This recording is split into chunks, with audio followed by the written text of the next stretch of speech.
రాజాతి రాజు అన్న కాటమరాజు ఒక చంపగుడితేను వజగారుతున్నది, ఒక చంపగుడితేను పాలు గారేను.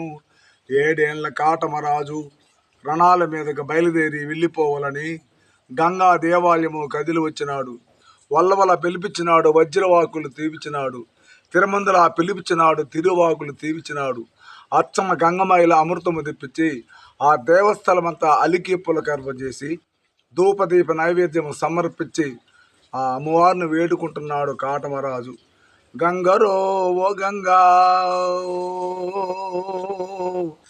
ఓ శాంభవి, ఓ ఓ ధనము కొండ గంగవమ్మ, ముందు మా యాదవులో గొలసెన మా వెలవేల్పురాలు అమ్మా, ఓ అమ్మా, మళ్ళీ మా యాదవులో గొలసెన మా విలవేల్పురాలివే, మా విలవేల్పురాలివే, మా సేనవేల్పురాలు అమ్మా, ఓ శాంభవి. 8 చేతుల యాపార గంగవమ్మ, నువ్వు 12 చేతుల నువ్వు పరమ కళ్యాణివే, ఓ హమారు.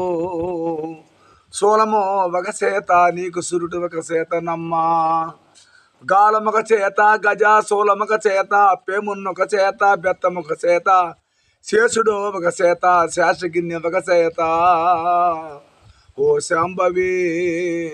అసురుల మద్దెచ్చను అలా యుతం ఒక చేత, నీకు డక్కి ఒక చేత డమరకమొక చేత అమ్మవారు. రాక్షసుల నరకడానికి రంపం ఒక చేతనమ్మా, ఓ అమ్మా.